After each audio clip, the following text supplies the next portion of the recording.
नमस्कार, मैं हूं शिवेंद्र श्रीवास्तव और आप देख रहे हैं श्रेष्ठ भारत। सबके मन में एक ही सवाल है कि 7 अक्टूबर की सुबह इजराइल में जो हुआ वो क्या था। वो हमला था, किसी जंग की शुरुआत थी या फिलिस्तीन के खात्मे की शुरुआत थी। 7 अक्टूबर की सुबह जब इजराइल में तमाम लोग जश्न मनाने के बाद सो रहे थे, उसी वक्त अचानक से 5 से 7 हज़ार रॉकेट से हमला किया गया हमास की तरफ से, और उसके बाद सैकड़ों लोगों की जानें चली गईं, हज़ारों और घायल भी हुए। लेकिन आखिरकार क्या वजह थी जिसकी वजह से इतनी अलसुबह अचानक से हमास ने इतना बड़ा हमला बोल दिया? हमास ने ऐसी हिमाकत क्यों की, जबकि उसको पता है इजराइल के पास इतना आयुध यानी हथियार है, यानी इतना वेपन, इतनी टेक्नोलॉजी है कि उसे नेस्तनाबूद करने में वक्त नहीं लगेगा, हमास का खात्मा करने में वक्त नहीं लगेगा। बावजूद इसके हमास ने न सिर्फ ये हिम्मत की, बल्कि ये भी कहा कि किसी भी सूरत में हम इजराइल के कब्जे से वो टुकड़ा ले लेंगे जो कि फसाद की वजह है। हम जानेंगे कि किस तरह से इजराइल और फिलिस्तीन के बीच में लगातार जंग होती रही, लेकिन इसके पीछे की असली वजह क्या है ये पहले समझते हैं। दरअसल जहां आज इजराइल है वो पूरा हिस्सा फिलिस्तीन हुआ करता था और इस पर मुसलमानों का 11वीं शताब्दी तक कब्जा था। लेकिन उसके बाद यहूदियों ने और तमाम दूसरे लोगों ने कोशिश की कि यहाँ पर उनको भी रहने की जगह मिले। 1948 में जब अंग्रेज तमाम उन देशों को आज़ाद करके जा रहे थे, जिसमें से एक भारत भी था, उसी वक्त इजराइल भी अस्तित्व में आया। वहाँ से भी जब अंग्रेज गए तो उसके हिस्से करके चले गए, जिसमें से कुछ हिस्सा फिलिस्तीन के हिस्से में आया और कुछ हिस्सा इजराइल के हिस्से में आया, लगभग आधा आधा, 48 और 44%। लेकिन एक हिस्सा ऐसा भी था जो हिस्सा किसी के भी हिस्से में नहीं आया, क्योंकि कोई भी इसका दावा छोड़ने के लिए तैयार नहीं था। वो हिस्सा था 35 एकड़ की वो ज़मीन जो कि आज पूरे फसाद की जड़ बनी हुई है, बल्कि सैकड़ों सालों से उसी के पीछे जंग हो रही है। क्या है आखिरकार ये 35 एकड़ की ज़मीन, क्यों इतनी खास है सबके लिए, जिसके लिए हज़ारों लोगों की जाने जाने के बाद भी कोई पीछे हटने को तैयार नहीं? आइए इसी के बारे में जानते हैं। दरअसल ये 35 एकड़ की ज़मीन वो ज़मीन है जिससे कई धर्मों की आस्थाएं जुड़ी हैं। आस्थाएं भी ऐसे कि जिसको कोई छोड़ने को तैयार नहीं। छोड़े भी तो कैसे, क्योंकि उनके धर्म से ऐसी जुड़ी हुई हैं जो सबसे महत्वपूर्ण हैं। सबसे पहले बात करते हैं कि आखिरकार मुसलमान क्यों इस जगह को इतना इम्पोर्टेंट मानते हैं। दरअसल ये वो जगह है 35 एकड़ की जहाँ के बारे में मान्यता है कि पैगंबर मोहम्मद जब मक्का और मदीना से आए तो उसके बाद यहीं से वो जन्नत की तरफ गए और यहाँ रह करके उन्होंने विश्राम किया। उसके बाद एक पास बनी हुई मस्जिद में गए और वहीं से वो जन्नत की तरफ चले गए। यानी पैगंबर ऑफ गॉड मोहम्मद साहब, जो कि उनके आखिरी पैगंबर थे, वो यहाँ से ही कूच करके दूसरी दुनिया में गए। वो इनके लिए इतनी मुकद्दस जगह हो गई कि यहाँ इसका दावा उस वजह से किया जाता है, और वो चाहते हैं कि यहाँ पर उनकी याद में चीज़ें बने। इसका कब्ज़ा मुसलमानों के पास हो, यानी फ़िलिस्तीन के पास हो, यानी हमास के पास हो। हमास ने इसका बीड़ा उठा रखा है, इसलिए हमास की बात, वरना मुसलमान चाहते हैं कि उसका हिस्सा उनको मिले। ईसाई, जिनके बारे में कहा जाता है कि उनके जिनको मानते थे यीशु मसीह को, यीशु मसीह यहीं पर आए, इसी जगह पर उन्होंने लोगों को ज्ञान दिया। ज्ञान देने के बाद इसी जगह पर उन्होंने वायदा किया कि फिर से एक बार लौट के आएंगे, और यही वो जगह है जहाँ पर उनको सूली पर चढ़ाया गया। यानी सूली पर चढ़ाए जाने के बाद पहले वो इसी जगह पर थे, इसलिए उनके लिए बहुत ही इम्पॉर्टेंट जगह है। मुसलमानों के लिए इसलिए भी बहुत इम्पॉर्टेंट जगह है क्योंकि दुनिया में 3 ही जगह ऐसी हैं जहाँ के बारे में वो जानते हैं कि उनके धर्म से ऐसी जुड़ी हुई हैं जिसके साथ कोई भी समझौता नहीं किया जा सकता। 2 जगह हैं, मक्का और मदीना, तीसरी जगह यही है। ये जगह यरूशलेम में है। यरूशलेम आज की तारीख में इजराइल का हिस्सा है, लेकिन विवाद की जगह ही यही है। और ये जो 35 एकड़ ज़मीन है वो 8% जगह है, जो जगह इन दोनों के हिस्से में नहीं आई। वो क्यों नहीं आई? क्योंकि इस पर विवाद इतना ज़्यादा था कि चाहता था इजराइल कि यहाँ पर वो अपना राजधानी वहाँ पर बनाए, और यरूशलेम को राजधानी बनाना चाहते थे यहूदी भी और ईसाई भी, इसके अलावा जो इजराइल के लोग हैं वो भी। सारी लड़ाई जो है ये इस 35 एकड़ ज़मीन के लिए है, क्योंकि इस पर 3 धर्मों का एक साथ दावा है। मुसलमान, यहूदी और ईसाई मुसलमानों का कहना यह है कि उनके आखिरी पैगंबर मोहम्मद यहीं पर आकर के फिर जन्नत की तरफ गए, इसीलिए ये उनके लिए बहुत ख़ास जगह है और वो चाहते हैं कि यहाँ पर मस्जिद बना करके यहाँ पर इबादत हो और उनकी जगह की तरह याद किया जाए। इसीलिए वो लगातार लड़ते रहते हैं, क्योंकि मक्का और मदीना के बाद ये सबसे इम्पॉर्टेंट जगह है। मक्का मदीना सऊदी अरबिया में है, लेकिन ये जगह है जो कि इज़राइल के यरूशलेम इलाके में है। इसी में उनका कहना है कि जो हरम अल शरीफ जो जगह है, उस जगह को नाम देते हैं कि हरम अल शरीफ जगह है और इसीलिए उनके लिए बहुत मुकद्दस जगह है। यहूदियों का दावा है कि टेम्पल माउंट, यानी टेम्पल माउंट जो उनके लिए बहुत ही इम्पॉर्टेंट जगह है, वो ये यहाँ पर है, क्योंकि 35 एकड़ ज़मीन के इसी हिस्से में टेम्पल माउंट जगह स्थित है, जहाँ पर उनके जिनको सबसे ज़्यादा मानते थे एडम का जन्म हुआ। उसके बाद यहीं पर उनके बेटे की कुर्बानी का मौका आया, हालांकि वो कुर्बानी नहीं हुई। उसके बाद उनके बेटे के जो बच्चे हुए, उनमें से एक बच्चा हुआ जिसका नाम रखा गया इज़्ज़ात, यानी कि उसी का नाम बदल करके फिर बाद में इज़राइल के रूप में जाना गया, इसीलिए इस जगह का नाम इज़राइल माना गया। तो वो चाहते हैं कि ये जो जगह है ये उनके धर्म के लिए बहुत इम्पॉर्टेंट है, इसलिए उनका कब्ज़ा होना चाहिए। ईसाइयों का मानना है कि इस जगह पर ईसा मसीह ने भाषण दिया, अपना ज्ञान दिया, लोगों को समझाया, उसके बाद उनको सूली पर चढ़ाया गया। और जो सबसे ज़्यादा उनका मशहूर, कि जो ये लोग नहीं जानते कि हमारे साथ क्या कर रहे हैं, जब उनके ऊपर अत्याचार हुए, सूली पर चढ़ाए गए, उसके बाद यहाँ पर जब दुनिया छोड़ के जाने लगे तो उन्होंने यहीं पर खड़े होकर के वायदा किया कि वो एक दिन वापस आएंगे। तो माना ये भी जाता है कि यहीं वापस आएंगे, इसीलिए ईसाई भी नहीं चाहते कि वो इस जगह को छोड़ें। तो 3 धर्मों के लिए वो इतनी जगह इम्पॉर्टेंट हो गई कि इस पर विवाद शुरू हो गया। फ़िलिस्तीन अपने आप में किसी तरीके की लड़ाई नहीं चाहता था पहले, लेकिन वहाँ पर जिस तरह के हालात पैदा होने शुरू हुए, हमास ने इस बात का दावा किया कि वो लड़ाई करके किसी भी तरीके से इज़राइल से वो जगह लेंगे, क्योंकि इज़राइल चाहता था कि इस जगह पर अपनी राजधानी बनाए और तमाम दूसरे जो धर्म के लोग थे वो भी चाहते थे कि उनका हिस्सा रहे, जिसकी वजह से यहाँ पर उनका भी वजूद रहेगा, क्योंकि उनके धर्म के जो सुप्रीम अथॉरिटी हैं उनकी यादें यहाँ से जुड़ी हुई हैं।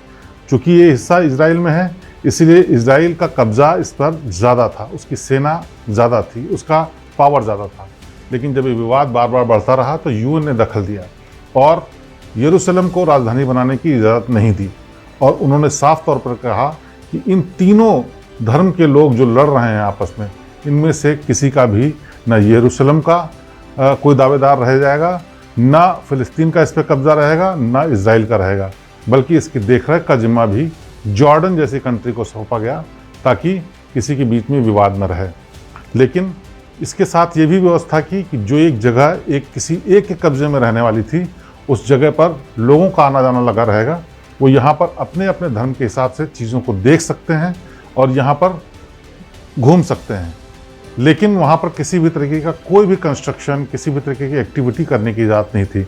हालांकि ये लोग आपस में विवाद में रहते हैं और कभी नहीं मानते, इसलिए कई बार झड़पें होती हैं जिसमें पत्थरबाजी, डंडों से लड़ाई, ये सब होती है, क्योंकि वहाँ पर किसी भी तरीके के हथियार को ले जाने की इजाज़त नहीं है, इसलिए लड़ाई हमेशा पत्थरों और डंडों से होती रही।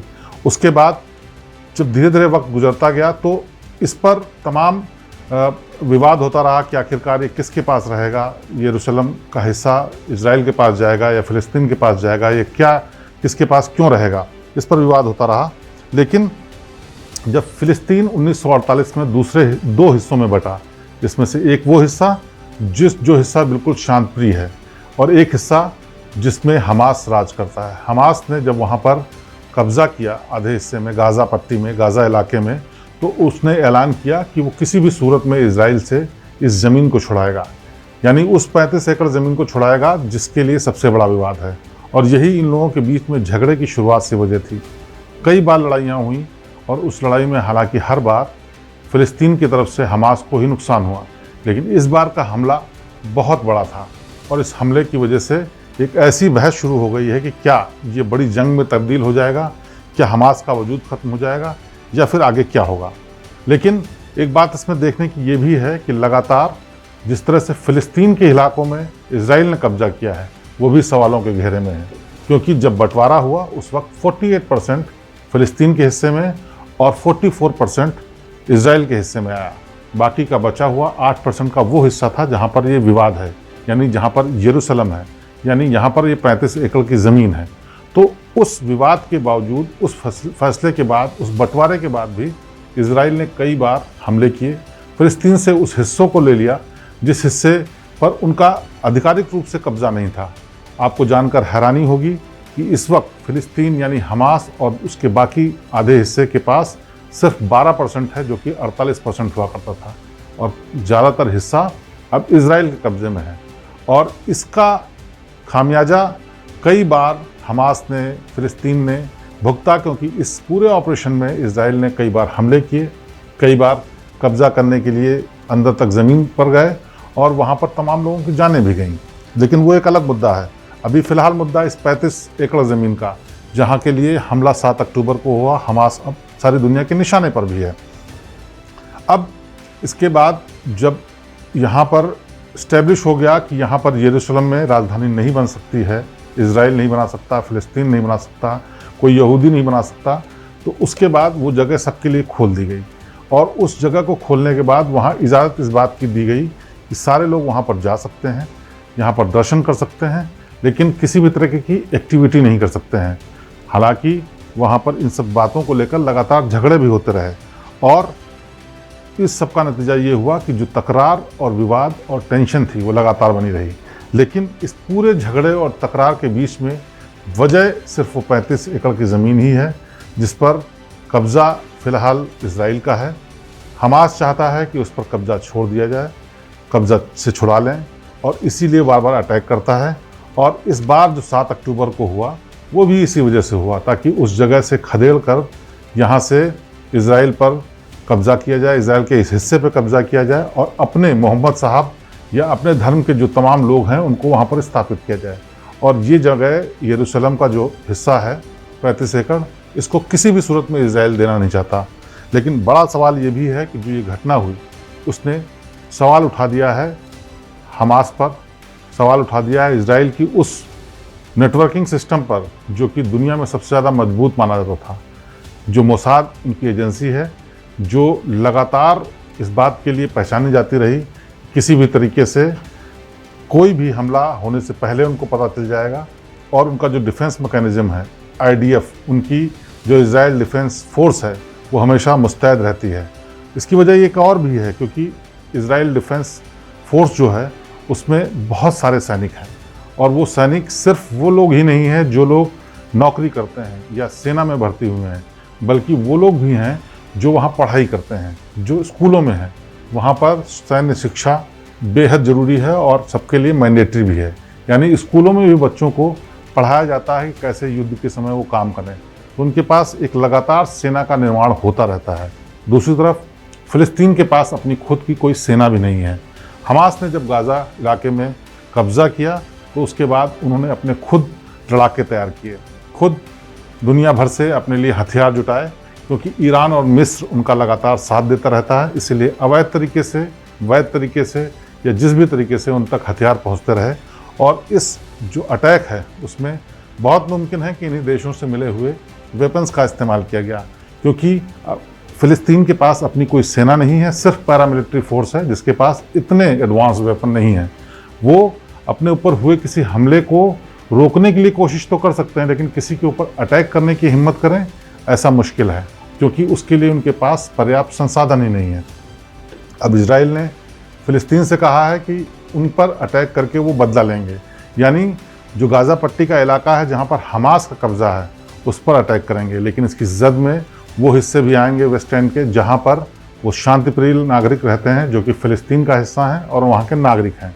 लेकिन इन सब की जड़ के पीछे केवल वजह एक ही है, जो 35 एकड़ की ज़मीन थी, जहाँ पर 3 धर्मों का दावा है कि उनके supreme leaders, supreme spiritual leaders वहाँ से बिलोंग करते हैं, वहाँ पर उनका हिस्सा रहा है, वहाँ पर उनका मूवमेंट रहा है, वहाँ पर उनकी मौजूदगी रही है।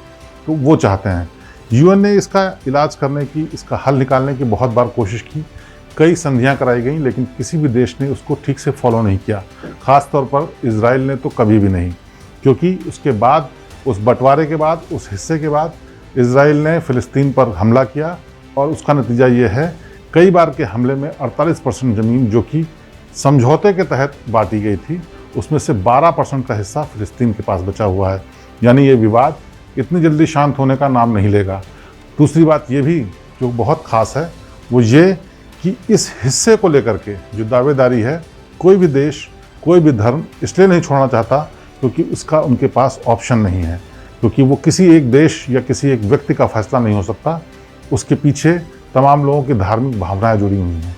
इसी वजह से अगर कहीं कोई शांति की बात, समझौते की बात होती भी है तो एक धड़ा मान जाता है, दूसरा धड़ा फिर से उस पर नाराज़ हो जाता है, क्योंकि ये फैसला कहीं अकेले नहीं लिया जा सकता। और इसीलिए इस समझौते का कभी भी कोई हल नहीं निकला और आए दिन इस तरह की घटनाएं होती रहती हैं। 7 अक्टूबर की घटना बेहद गंभीर है। वो इस लिहाज से क्योंकि हमला इतना बड़ा है कि इजराइल को अपनी साख बचाने के लिए, मोसाद की नाकामी को छुपाने के लिए, अपने हथियारों का प्रदर्शन करने के लिए और भविष्य में होने वाले किसी भी हमले के लिए एक बानगी पेश करने के लिए इस हमले का मुंहतोड़ जवाब देना होगा। ऐसे में क्या नतीजा होगा ये वक्त बताएगा, क्योंकि हमास पीछे हटने को तैयार नहीं। इजराइल अब किसी भी तरीके की माफ़ी के विचार में नहीं। उसका कहना है कि हम किसी भी तरीके से सब खत्म करके रहेंगे। तो इसका नतीजा जो भी होगा भयावह होगा, क्योंकि इस नतीजे को लेकर जिनके ऊपर असर आएगा वो होंगे वो नागरिक। लेकिन अंत में बात वही, ये सारा झगड़ा फसाद एक ऐसी ज़मीन के लिए है जो हमारे आपके शहर से भी शायद छोटी हो, किसी इलाके से भी छोटी हो, और शायद वहाँ पर अगर कोई जीत भी जाता है तो वो सारी चीज़ें न कर पाए जो शांति और समझौते के साथ कर सकता था। श्रेष्ठ भारत पर खबरों से जुड़े रहने के लिए चैनल को सब्सक्राइब करें, बेल आइकन दबाएं और देखते रहें श्रेष्ठ भारत।